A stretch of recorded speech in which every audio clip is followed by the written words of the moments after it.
1월 9일 월요일 새벽 예배 본문의 말씀은 창세기 4장 16절로 마지막 절 26절까지 말씀이 되겠습니다. 창세기 4장 16절로 마지막 절 26절까지 말씀을 통해서 월요일에 주시는 하나님의 은혜를 함께 나누도록 하겠습니다. 자, 어제 이제 인류 최초의 살인사건, 가인이 동생 아벨을 죽이는 사건에 대한 내용의 말씀을 통해서 우리가 함께 은혜를 나눴습니다. 오늘은 그 가인의 자손에 대한 이야기입니다. 이 가인이 드디어 하나님을 떠납니다. 그리고 세상으로 가요.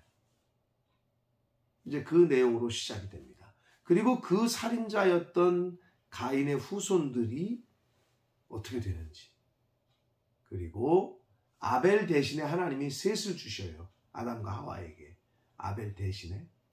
그리고 그 셋의 후손들을 통해서 하나님의 구원의 역사는 이제 계속되게 됩니다.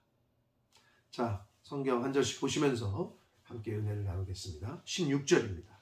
가인이 여호와 앞을 떠나서 에덴 동쪽 노 땅에 거주하더니 라고 되어 있어요. 결국 가인은 하나님을 떠납니다.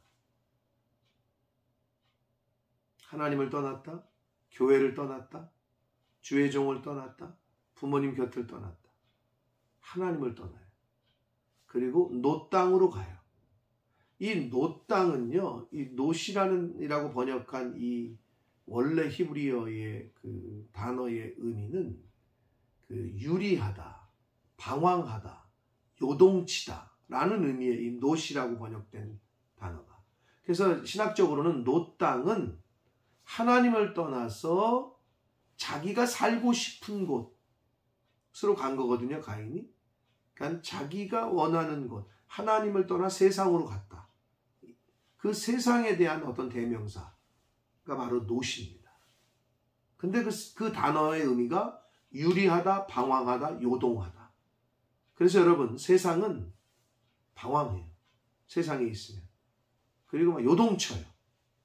엎치락뒤치락. 떠돌아요. 그래서 오죽하면 사람들이 인생은 나그네 길. 세상에서는 계속 떠돌아요. 방황하고 요동치고. 그게 세상이에요. 하나님 품을 떠나면, 교회 품을 떠나면, 말씀을 떠나면 그럴 수밖에 없어요. 그럼 우리는 어떻게 해야 돼요? 세상을 떠나서 아버지 품으로, 아버지께로, 세상을 떠나서 교회로, 세상을 떠나서 말씀으로 가는 저와 여러분이 되셔야 될 줄 믿습니다. 근데 가인은 하나님을 떠나요. 세상으로 갔습니다. 노 땅으로. 17절. 그래서 가인이 아내와 동침함에 그가 임신하여 에녹을 낳았고, 이제 가인의 후손들의 이야기가 나옵니다. 가인이 성을 쌓고 그의 아들의 이름으로 성을 이름하여 에녹이라 했다. 18절. 에녹이 이랏을 낳았고, 이랏은 무후야엘을 낳았고, 무후야엘은 무드사엘을 낳았고, 무드사엘은 라멕을 낳았다라고 되어 있습니다. 가인의 후손들의 이야기입니다. 근데 19절에서 좀 중요한 얘기가 나와요. 19절. 라멕이 두 아내를 맞이하였으니, 인류 최초의 일부 하나님이 정하신 일부 일처제가 처음으로 깨지는 본문이 바로 이 4장 19절에 나옵니다. 가인의 후손인 라멕, 정확히는 가인의 6대 손이에요. 하나님이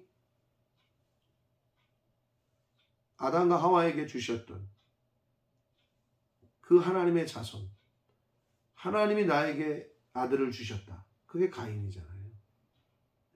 그런데 이 가인의 6대 손에 가서는 하나님의 법인 일부 일처제가 깨지고 일부 다처제가 두 아내를 맞이해요. 근데 보니까 하나의 이름은 아다요, 하나의 이름은 실라다.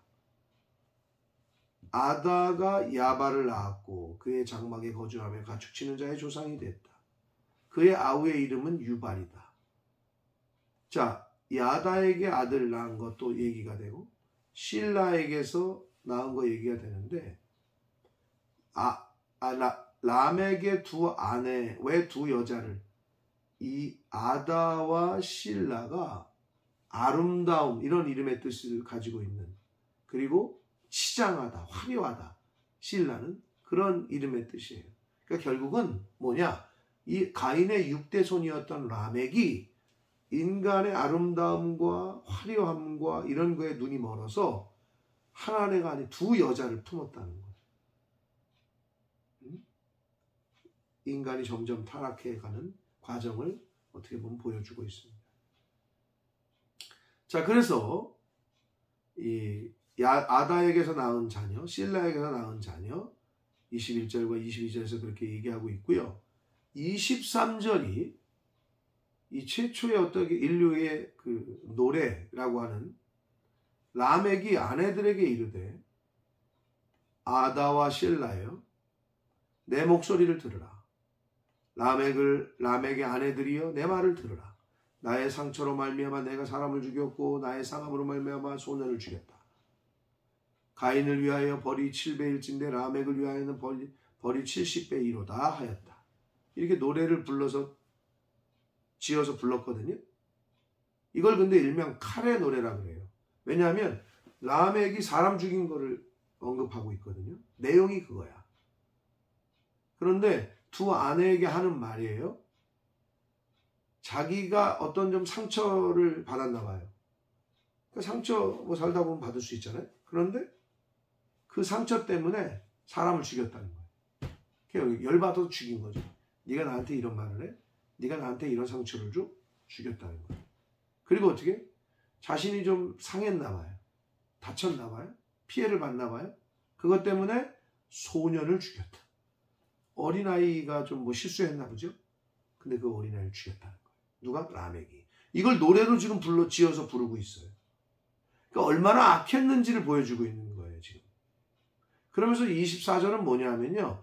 하나님께서 가인을 위하여는 7배의 벌을 받을 거다. 가인을 죽이면 하나님의 어떻게 보면 은혜요, 긍휼의 보호하심이었죠. 그래서 이마에 표를 줘서 죽지 않게 하나님이 하시잖아요. 최초의 살인자인데도 그렇게 하나님이 보호하셨잖아요. 근데 그거를 듣고 알고 있으니까 가인을 위하여 벌이 7배인데 라멕을 위하여는 벌이 70배다.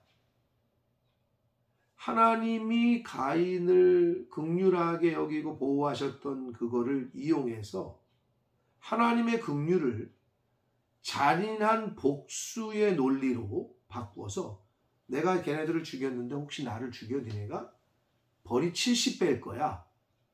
그 하나님을 모독하고 있는 거예요. 지금 이 칼의 노래는 인류 최초의 노래가 아주 인간의 그 악함이 그대로 드러나는 그런 내용이에요. 하나님을 모독하고 자신이 살인한 거를 떠벌리고 내가 이렇게 했다. 가인의 6대 손. 여러분, 제가 언제 한번 말씀드렸는데 존 웨슬리, 영국의 18세기에 영적 부흥을 일으켰던 웨슬리 가문의 한 6대 손 되나 봐요. 몇 대 손이 레즈비언이 됐대요.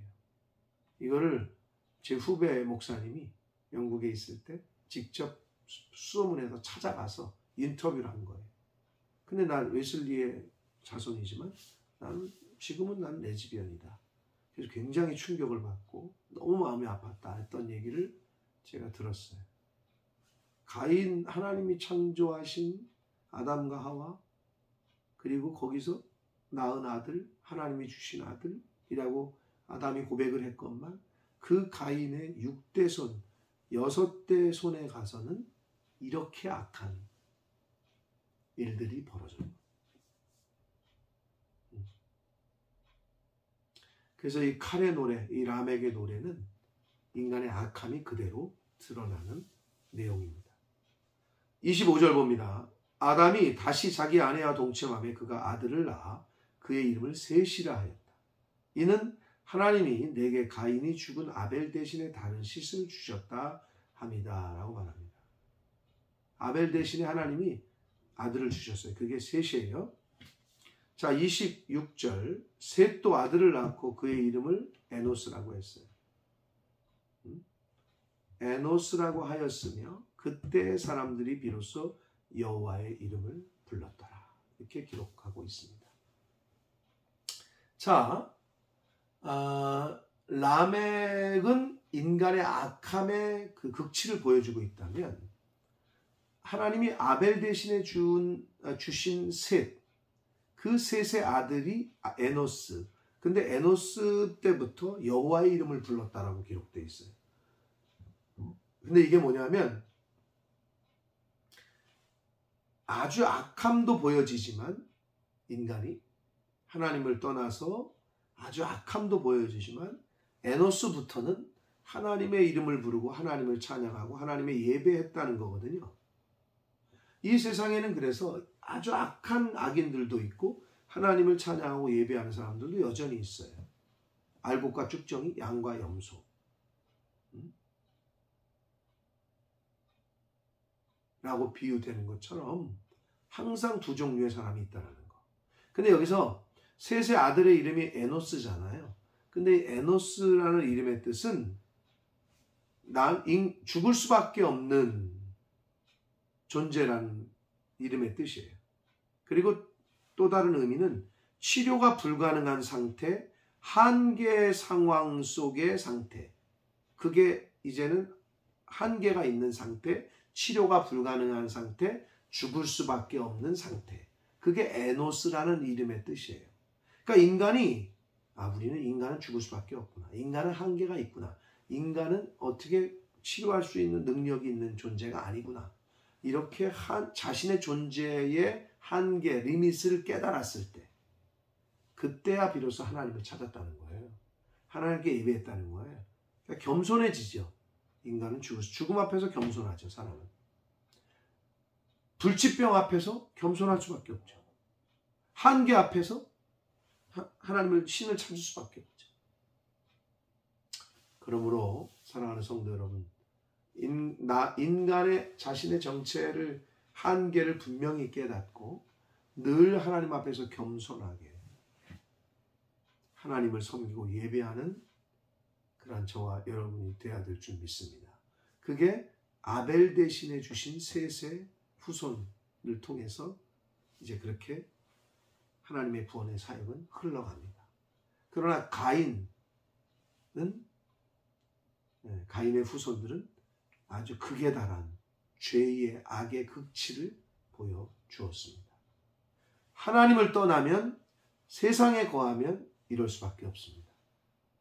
고로 저와 여러분은 세상을 떠나서 늘 말씀 안에, 하나님 안에, 교회 안에 거할 수 있도록 늘 여호와의 이름을 부르며 찬양하며 예배하는 에노스임을 깨닫고, 인간은 에노스예요.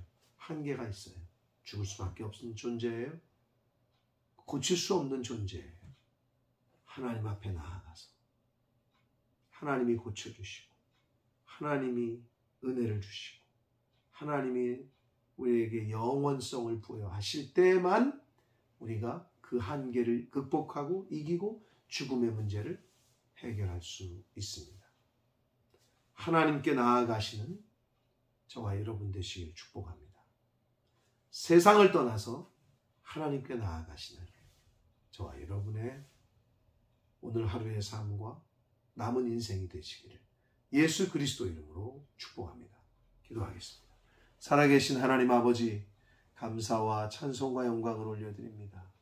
하나님, 가인의 후손들, 가인이 하나님을 떠나 노땅, 유리하고 방황하고 요동치는 세상으로 갔을 때 그의 후손들은 하나님의 말씀을 어기고 일부 다처제를 취하고 또 살인하고